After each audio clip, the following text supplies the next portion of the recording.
बिस्मिल्लाहिर्रहमानिर्रहीम। अस्सलाम वालेकुम नाज़रीन। ब्रेक के बाद आपको दोबारा खुशामदीद कहते हैं। सरगोदा यूनिवर्सिटी स्कैंडल आजकल आप देखते हैं कि ज़बान ज़द-ए-आम है और वहाँ पर हज़ारों तुलबा का मुस्तक़बिल है। और इससे पहले भी आपने देखा कि तालीमी मैदान में बहुत सी ऐसी यूनिवर्सिटीज़ और ऐसा निज़ाम नज़र आता रहा है, लेकिन ये कोशिश की जाती रही है कि शायद तालीमी निज़ाम बेहतर हो सके और मौजूदा हुकूमत के लिए एक सबसे बड़ा चैलेंज शायद यही नज़र आ रहा है। सरगोदा यूनिवर्सिटी यानी वहाँ पर जो इस वक्त मौजूद हैं वीसी डॉक्टर इश्तियाक अहमद, बहुत से मामलात हैं। सबसे पहले तो उनकी जो अपनी तकर्री है वो उसको गैर कानूनी करार दिया गया है और उस हवाले से जो शहरी हैं तारिक कुरैशी वो पहले से ही अब जो है वो पब्लिक में मौजूद हैं। उन्होंने उनके ख़िलाफ़ बहुत सी दरख्वास्तें दे रखी हैं और अब जो है वो बाकायदा तौर पर हमने देखा कि चेयरमैन यूनिवर्सिटी बचाओ तहरीक वो चला रहे हैं और वज़ीर आला पंजाब सरदार उस्मान बुज़दार को दरख्वास्त दी थी, जिसमें कुछ पॉइंट्स, कुछ मेन इशूज़ थे वो आपके सामने रखते हैं। नंबर 1 वो कहा गया कि मौसूफ़ वाइस चांसलर की अपनी तकर्री जो है वो मेरिट पर नहीं हुई और नवाज शरीफ के दौर में हुई और शहबाज शरीफ और एहसन इकबाल जनाब उनके मौसन रहे और उनके सिफारिश पर उनको भर्ती किया गया, उनको वाइस चांसलर लगाया गया। और उससे पहले हायर एजुकेशन कमीशन ने पहले रिजेक्ट कर दी गई थी उनकी जो मकालाजात जितने भी थे और जितनी भी उनको जो बेसिक रिक्वायरमेंट्स होती हैं उसको देखते हुए उनके पब्लिकेशंस कितनी हैं और बाकी मामलात क्या हैं। लेकिन उसके बाद हायर एजुकेशन को कहाँ से कॉल गई वो एक अलग से डाटा है, वो भी प्रोवाइड किया जा सकता है। लेकिन कहने का मतलब यह है कि शहबाज शरीफ साहब जैसे ख़ुद वो लिया करते थे इंटरव्यू, और इंटरव्यू में वो क्या कुछ पूछते थे, उसके बाद उनके जो चंद हवारी होते थे MPAs MNAs वो कैसे जनाब मैरिज की धज्जियाँ उड़ाया करते थे, इसमें भी कोई सूरत-ए-हाल ऐसे ही है। मौजूदा हुकूमत की कोशिश ये रही है, लेकिन अभी तक कोई उनका इक़दाम सामने नहीं आ पा रहे, अभी तक खामोशी नज़र आती है। शायद बहुत सी ऐसी मामलात नज़र आते हैं मौजूदा हुकूमत में कि जो वो शायद इस कैलिबर के लोग भी नहीं हैं, वो समझ नहीं पा रहे, या फ़र्स्ट टाइम हुकूमत है जिसकी वजह से मसाइल सामने आ रहे हैं। जनाब ने कहा जी कि वाइस चांसलर जो है वो मुतअद्दिद मरतबा गवर्नर के अहकामात की उन्होंने हुक्म की अदूली की, गैर कानूनी उन्होंने तरक्कियाँ की, तकर्रियाँ की और अपने अजीज़ व क़ारिब और दोस्तों को बग़ैर जो है वो इश्तिहारात या पेपरा रूल्स के उनको भर्ती किया। और बहुत से ये जनाब VC साहब जानते ही हैं, बहुत से लोगों से उन्होंने अभी हाथ बांध कर उन्होंने कहा कि मेहरबानी करें यार, अब इस्तीफ़ा दे दें, क्योंकि मेरे पीछे जो है वो मैं एक्सपोज हो चुका हूँ। बहुत से लोगों ने मेरा साथ छोड़ना शुरू कर दिया और जिन जिन लोगों के पास को ओहदा दिया गया वो भी मैं आपको बताता हूँ। अच्छा, हुकूमत की हदायत के बरक्स पहले से मौजूद गैर कानूनी जो भर्ती शुदा अफराद थे उनको तहफ़्फ़ुज़ फ़राहम किया गया, बजाय इसके कि वह आप उनको जनाब उसके ख़िलाफ़ खड़े हो जाते, तो कुछ भी नहीं कर सके। तो बहुत सी चीज़ें ऐसी हैं कि जो जनाब बुरी तरह जो हम फंस चुके हैं। फिर रजिस्ट्रार, ट्रेजरर, कंट्रोलर इम्तिहानात की ख़ुद से तकर्री की, गवर्नर के अहकामात की, अगेन उसमें गवर्नर ने जो गवर्नर की अहकामात थी उसको अदालत में चैलेंज भी किया और हुक्म मानने से इनकार भी किया। यूनिवर्सिटी के मुफीद प्रोजेक्ट्स जो थे जिनमें खुशाब मिनरल वाटर, देखें पानी जो है वो अगर आप एक लम्हे के लिए हम ये समझते हैं कि जनाब वो प्रोजेक्ट ठीक नहीं था, वो जनाब खसारे में जा रहा था, तो जनाब की इतनी भी काबिलियत नहीं है कि एक पानी का प्रोजेक्ट है अपनी यूनिवर्सिटी में, और इवन पब्लिक प्राइवेट पार्टनरशिप पे आप जनाब बार पब्लिक को भी दे सकते हैं। एक बड़ा प्रोजेक्ट, लगा हुआ प्रोजेक्ट को बंद करना, ये आप इनकी जो एहलियत है उससे भी ज़रा आप देख सकते हैं। फिर इंडस्ट्रियल फार्मास्यूटिकल यूनिट और मेडिकल रिसर्च थी, 22 कम्प्लेक्स जो 200 बेड्स पर मुश्तमिल था, बगैर किसी तजिए के उसको बंद कर दिया गया। एक लम्हे के लिए हम फिर कहते हैं जनाब ये भी खसारे में जा रहा था, इसमें भी करप्शन हो गई थी। आपने जनाब क्या किया कि उस इलाके की आवाम जो फ़ायदा उठा रही थी वहाँ से, और आपकी एक यूनिवर्सिटी का एक नाम बन रहा था कि आप जनाब पब्लिक प्राइवेट पार्टनरशिप आप किसी को दे देते, आप यूनिवर्सिटी रेंट ले सकती थी, यूनिवर्सिटी और फ़ायदे उठा सकती थी। अगर आपको इसका कोई तजर्बा होता तो आप इसको चला सकते थे, आपने ये भी बंद कर दिया। फिर उसके बाद गैर कानूनी तकर्रियाँ जो हुई, ख़जाने को करोड़ों का नुकसान हुआ। फिर जो डेफिनेटली आपने बहुत से प्रोजेक्ट्स बंद किए, उससे तकरीबन 500 मिलियन का यूनिवर्सिटी को नुकसान हुआ। फिर उसके बाद वज़ीर आला पंजाब ने मामले की तहकीकात के लिए वज़ीर आला माइना कमेटी जो CMIT के हवाले किया।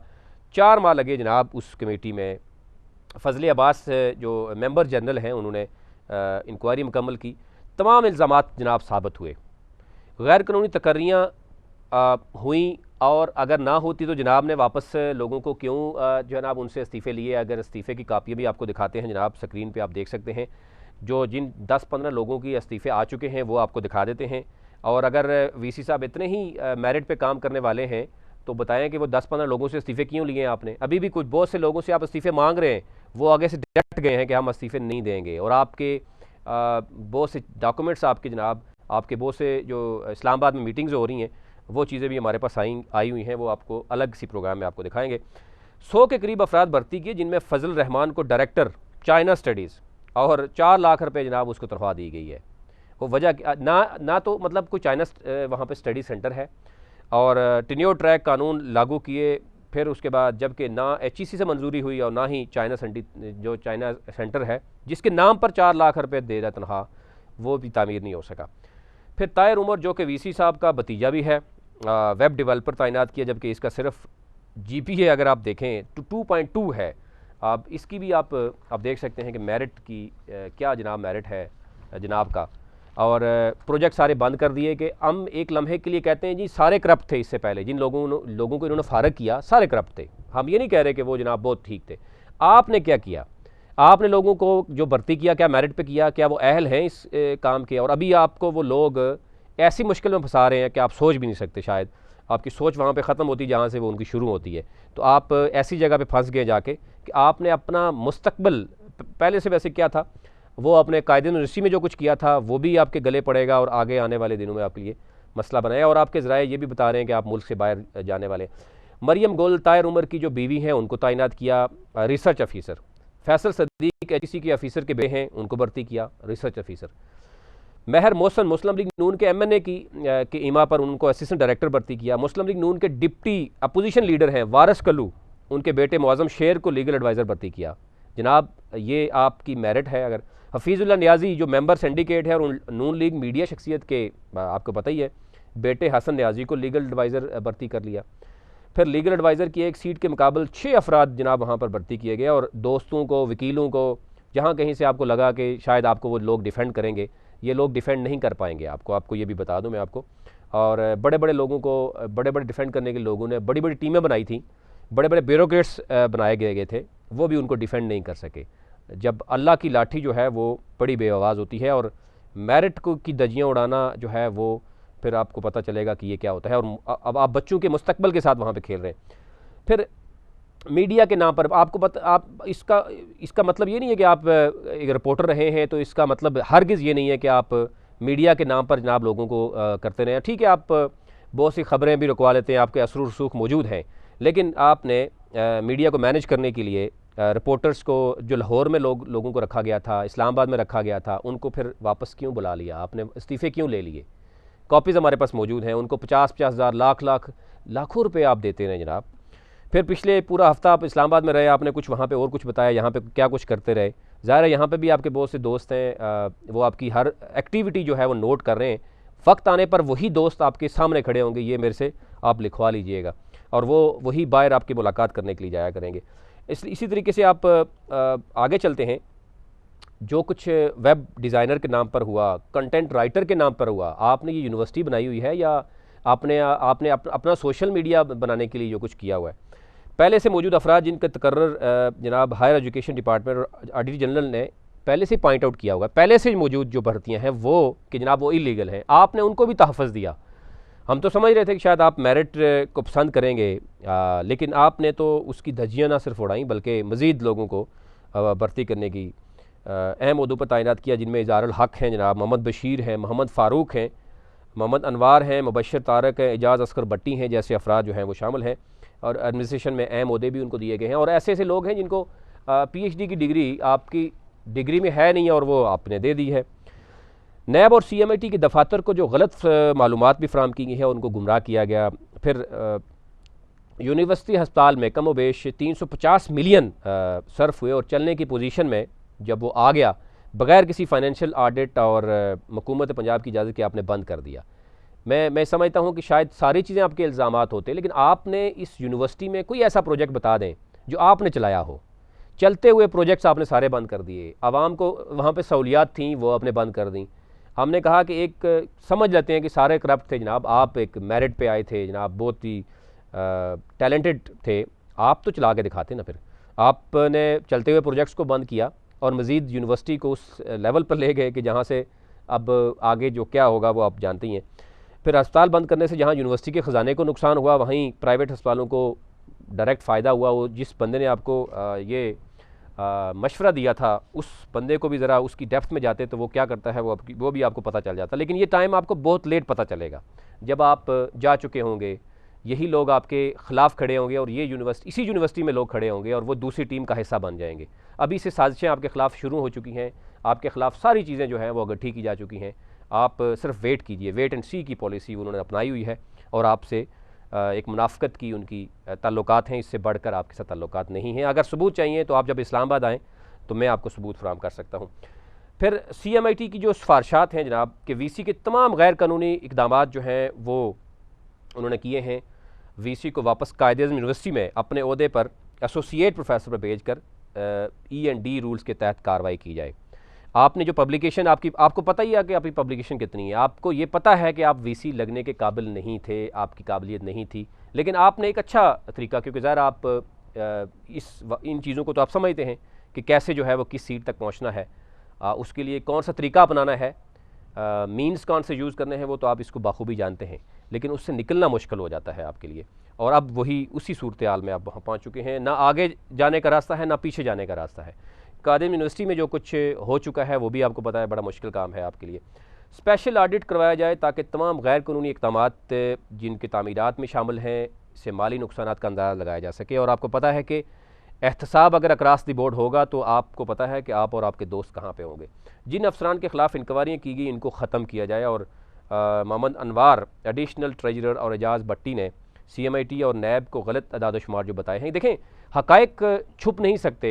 VC साहब आप भी जानते हैं, आपके भी बहुत से दोस्त हैं जो आपके पहले मोहसन हुआ करते थे, आजकल वो आपको दुश्मन बने हुए हैं। वो भी आपको पता होगा कि आपने हमेशा जो है वो अपनी टीम के साथ ही जो कुछ किया, और वही टीम आजकल बड़ी अच्छी जगह बैठी हुई है। वो टीम भी मुकाबले में आ चुकी है और आपको आप शायद अभी तक टीम नहीं बना सके। आपको लग रहा है कि शायद दूर दराज जाके आप टीम बनाते हैं और वही टीम आपके के साथ जो करने वाली है वो आपको सिर्फ 2-3 माह वेट करना पड़ेगा। फिर बहुत सी चीज़ें ऐसी हैं कि मैं आपको ऑन एयर नहीं बता सकता, शायद इखलाकियात भी नहीं है कि मैं ऑन एयर आपको बताऊं, लेकिन बहुत सी चीज़ें ऐसी हैं कि जो शायद कम अज़ कम ये तो देखा जाता कि यूनिवर्सिटी के जो तलबा हैं वहाँ पर जो मौजूद हैं उनको कैसे जो है वो देखा जाता। अब देखना यह है कि जो नैब, ज़ाहिर है नैब ने भी HED को भेजा है केस, CMIT की जो कार्रवाई है, फिर जो होने वाला है आगे, और आपने लोगों से इस्तीफ़े लेने शुरू कर दिए। एक लम्हे के लिए आप बताइएगा जी कि आपने तो मेरिट पे काम किया था, आपने उन लोगों से इस्तीफ़े क्यों लिए? वो जो कोऑर्डिनेटर मुकर्रर किए थे वो उनसे क्यों इस्तीफ़े मांग रहे हैं? कुछ लीगल एडवाइज़र आपने रखे थे, वो लीगल एडवाइज़र जो है वो कहाँ पे जाते हुए नज़र आते हैं? उनके साथ आपका रवैया जो है वो क्यों मुश्किल हो गया है? और फिर ये जो लोग जो मैंने आपको बताया कि फैसल सदीक, क्या ये मेरिट पे हैं कि HEC के अफसर के बेटे हैं इसलिए इनको भर्ती किया गया है? फिर महर मोहसन जो है मुस्लिम लीग नून के MNA जो हैं, उनकी ईमा पर जो असिस्टेंट डायरेक्टर भर्ती हुआ है, क्या वो भी मेरिट पर है? ये सवालों के जवाबात आप दे देंगे तो अच्छा हो जाएगा। हफीज़ुल्लाह नियाज़ी जो मेंबर सिंडिकेट हैं और नून लीगी मीडिया के एक माहिर हैं, वो आप जानते ही हैं, उनके जो बेटे हैं हसन नियाज़ी, उनको लीगल एडवाइज़र भर्ती किया गया, या ये भी मेरिट पे होगा। फिर कई ऐसे लोग हैं, एक एक सीट के अगेंस्ट आपने 6-6 लोग भर्ती किए। फिर मीडिया मैनेज करने के लिए जो आपने लाहौर में और इस्लामाबाद में और बाकी सरगोदा में भी कुछ लोग कोऑर्डिनेटर रखे थे, उनको आप लाखों में तनख्वाहें देते थे, उनसे इस्तीफ़े क्यों लिए गए? क्या ये आप ये साबित हो चुका है कि आपने गलत तकर्रियाँ की हैं और जो कुछ उनको मैनेज करने के लिए दिया गया था वो मैनेज नहीं कर सके सही तरीके से और चीज़ें बाहर जाना शुरू हो गई? तो आपको लग रहा है कि ये सारा मेरिट पे था, और अगर मेरिट पे नहीं था तो आप, इसका मतलब यह है कि आपने एक तो उन लोगों को तहफ़्फ़ुज़ दिया जो पहले से गैर कानूनी भर्ती हुए थे। कोई एक शख्स बता देना जो पहले से गैर कानूनी भर्ती हुआ था, जिसके बारे में ऑडिटर जनरल की रिपोर्ट थी, आपने उनको जो है वो मज़ीद तहफ़्फ़ुज़ क्यों दिया? फिर आपने लोगों को भर्ती किया, उसके बाद दोबारा उन लोगों को इस पे इस्तीफ़े देने पे मजबूर क्यों किया। तो ये सारी सूरत हाल जो है वो समझ आ रही है। और दूसरा CMIT की जो रिपोर्ट है, आप क्या समझते हैं कि ये गलत रिपोर्ट है? आपके ख़िलाफ़ जो चीज़ें मौजूद हैं माज़रत वो गलत हैं। तो ये सारी चीज़ें वो हैं जो आप जो है वो करते रहें और अब ज़ाहिर है इनसे बचना मुश्किल हो जाएगा। तो सरगोदा यूनिवर्सिटी में जनाब एक तो ये अगर हम ओवरऑल देखें तो 2002 में ये यूनिवर्सिटी बनी और ज़रा जो पहले VC थे उनके ऊपर भी बहुत सी चीज़ें थी कि उन्होंने जनाब बहुत से अपने अजीज़ व क़ारिब को भर्ती किया और शुरू में उस यूनिवर्सिटी में बहुत से मसले मसाइल रहे हैं। उसके बाद 2008 के बाद हमने देखा कि यूनिवर्सिटी इस हद तक चली गई कि पंजाब में जो पंजाब यूनिवर्सिटी है उसके बराबर आके यूनिवर्सिटी खड़ी हुई और 11वें पोजीशन पे शायद ये यूनिवर्सिटी पहुंच गई HEC की रैंकिंग में, 15 पोजीशन में रही। और अब यूनिवर्सिटी की पोजीशन ये है कि आए दोनों वहाँ पर एहतजाज होता हुआ नज़र आते हैं, स्टूडेंट्स अलग से एहतजाज करते हुए नज़र आते हैं। जनाब के VC साहब और उनकी जो टीम है वो क्या कुछ करती हुई नज़र आती है। अब तो ज़ाहिर CMIT की रिपोर्ट भी मौजूद है, NAB की जो HED को मौजूद है वो भी अंदाज़ा हो सकता है, और फिर ऑडिटर जनरल की जो रिपोर्ट इससे पहले मौजूद थी वो भी मौजूद है। और बहुत से लोगों को जनाब VC साहब निकाल भी चुके हैं। वो अलग से एक लिस्ट मौजूद है कि उन लोगों से क्यों इस्तीफ़े मांगे गए। फिर इसका मतलब यही हुआ कि उन लोगों को गलत भर्ती किया गया और चंद लोगों के कहने पर उनको भर्ती किया गया, उसके बाद उनको निकाल दिया गया। अब देखना यह है कि पंजाब में जो हायर एजुकेशन कमीशन है वो जो है वो क्या करता है। और एक देखें, अब क्राइम पूरे पाकिस्तान में हम देखें कि 24 घंटे होता है, इंसाफ के लिए जो है ना वो आपके पास 4-5 घंटे होते हैं। फिर उसके बाद बहुत सी चीज़ें जो हैं हमें नज़र आती हैं। तो ये एक तो अगर CMIT की जो रिपोर्ट है 4 माह लगाने के बाद वो फ़ाइनल हुई है, फ़ाइनल होने के बाद उसमें भी जो कुछ किया गया, उसमें जो न्यूज़ लीक होती रही वो किस दफ्तर से होती रही, वहाँ पर कौन बैठा रहा, वो भी VC साहब जानते ही हैं खूब के उनके असर और रसूख को जो है वो अच्छे तरीके से इस्तेमाल करना जानते हैं। लेकिन कई ऐसी जगह होती हैं जहाँ पे शायद असर और रसूख इस्तेमाल नहीं हो सकता। और दूसरा ये कि जो आपके पास टीम थी, शायद आपको टीम सिलेक्शन जो है वो महंगी पड़ गई और महंगी पड़ेगी भी आगे, कि जिन्होंने ना सिर्फ कई आपको भी आपकी आंखों में भी धूल डाली बल्कि कई इदारों की आंखों में धूल डालने की कोशिश की, लेकिन वो ज़्यादा देर तक ये चीज़ें नहीं चल सकीं। और अब ज़ाहिर है CMIT की रिपोर्ट के बारे में बताया जा रहा है, उस पर एक तो देखना यह है कब तक उस पर अमल दरामद होता है। हायर एजुकेशन कमीशन वहाँ पर जो लोग बैठे हुए हैं, ज़ाहिर है वो उनके साथ भी जो असर रसूख इस्तेमाल करने की कोशिश की गई। और सबसे बढ़कर जो यूनिवर्सिटी के प्रोजेक्ट्स हैं, वो जो बंद हुए हैं प्रोजेक्ट्स जिन पर करोड़ों रुपए लगाए गए हैं, मैंने कहा पहले भी हमने कहा कि एक लम्हे के लिए हम ये भी देख लें कि ठीक है उसमें करप्शन हो रही थी, तो जनाब ने उन प्रोजेक्ट्स को रोका क्यों है। आप उसमें से करप्शन पकड़ लेते जनाब, आप उन अच्छे लोग निकालते, क्योंकि आपने मेरिट पे सिलेक्शन की हुई है, आप उनमें से एक एक शख्स को लगाते वहाँ पर, आपका आप जो पानी था कम अज़ कम आपके यूनिवर्सिटी में जो असातिज़ा हैं और स्टूडेंट्स हैं उनको भी पानी मिलता और बाहर भी आप पानी दे सकते थे और एक यूनिवर्सिटी की अच्छी रिसर्च को इस्तेमाल करते आपने वो भी नहीं कर सके। फिर फार्मास्यूटिकल यूनिट था, फिर मेडिकल का जो रिसर्च कम्प्लेक्स था वो 200 बेड्स पर मुश्तमल था, उसको भी आपने बंद कर दिया। तो इसका मतलब ये हुआ कि आप एक तो ये बता दें कि करोड़ों रुपए के ख़जाने के तो नुकसान हो गया, आपने प्रोजेक्ट्स बंद कर दिए, या तो फिर उसकी कोई तहकीकात करते, आप कहते जी जनाब इसमें करोड़ों रुपए नुकसान हो रहा है और मैं इसलिए बंद कर रहा हूँ। और अगर ये पहली बात यह है कि और ये खुदारा ये हुकूमतों को सोचना होगा कि जो अगर एक कोई भी VC है, कोई भी प्रोजेक्ट है, कोई भी हुकूमत है, अगर कोई प्रोजेक्ट आवाम के लिए लगाया जाता है तो उसको बंद करने के बजाय उसको चलाने की कोशिश की जाए और नेक नीयत के साथ उसको चलाने की कोशिश की जाए। हाँ, एक टीम अगर काबिल नहीं है, दूसरी टीम आकर, लेकिन करोड़ों रुपए लगाकर वहाँ पर, ये आवाम का पैसा है और उस आवाम के पैसे के साथ इस तरीके से जो है वो उसको ज़ाया कर दिया जाता है ताकि ना आवाम को फ़ायदा हो सके और ना ही हुकूमत को उसका फ़ायदा हो रहा है। अब सब कुछ बंद पड़ा हुआ है। अब उसको अगर आप देखेंगे तो उसमें करोड़ों रुपए की इन्वेस्टमेंट हो चुकी है और उसके बाद वो प्रोजेक्ट बंद किए गए बग़ैर किसी जो है वो तहकीक के। या तो आपको टीम बनाते, टीम बैठती और उसको देखती कि वाकई इसको चलाने में इतने मुश्किलात हैं कि आप पीने का पानी जनाब साफ़, वो आपको मिनरल वाटर जो वहाँ पर दिया जाता है वो मुश्किल था। दूसरा हॉस्पिटल चलाना मुश्किल था, फार्मास्यूटिकल यूनिट चलाना मुश्किल था, तो आप उसको बंद करते और कोई तहकीकात करवाते और बाकायदा तौर पर रिपोर्ट्स भेजते हुकूमत को कि जनाब ये, लेकिन वो पैसा लगाया, वो आवाम का पैसा है, वो यूनिवर्सिटी का पैसा है, और उसको आपने बंद करके चंद लोगों को खुश करने के लिए ये सारा कुछ किया, और उसके बाद आप कुछ भी नहीं कर सके। गुज़श्ता 3 साल होने वाले हैं। आप मुझे बताइएगा कि यूनिवर्सिटी में कोई ऐसा एक प्रोजेक्ट जो आपने प्रैक्टिकल प्रोजेक्ट किया हो जिससे यूनिवर्सिटी ऑफ सरगोदा के लोगों को खुशी, कोई उनको फ़ायदा हुआ हो, कोई ऐसा प्रोजेक्ट आपने लगाया हो, कोई ऐसा प्रैक्टिकल जनाब वो किया हो आप।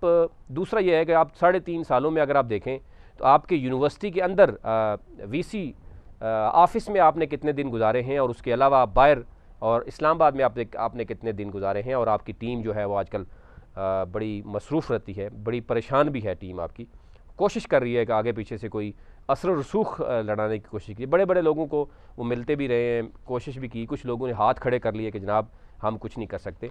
अब देखना यह है कि CMIT की रिपोर्ट और इस पर अमल दरामद कब होगा, और दूध का दूध पानी का पानी कब होगा, क्योंकि एहतसाब तो होके रहेगा, एहतसाब से कोई बच नहीं सकेगा। और जो आप दूसरों पे इल्ज़ामात लगाते रहें, आपने तो प्रैक्टिकली करके दिखा दिया है, और लोगों से इस्तीफ़े भी लेने शुरू कर दिए। अब कुछ लोगों ने आपके इस्तीफ़े देने से इनकार भी कर दिया है, उसके लिए भी मैं चंद चीज़ें मैं आपको चंद दिनों में आपको दे दूँ।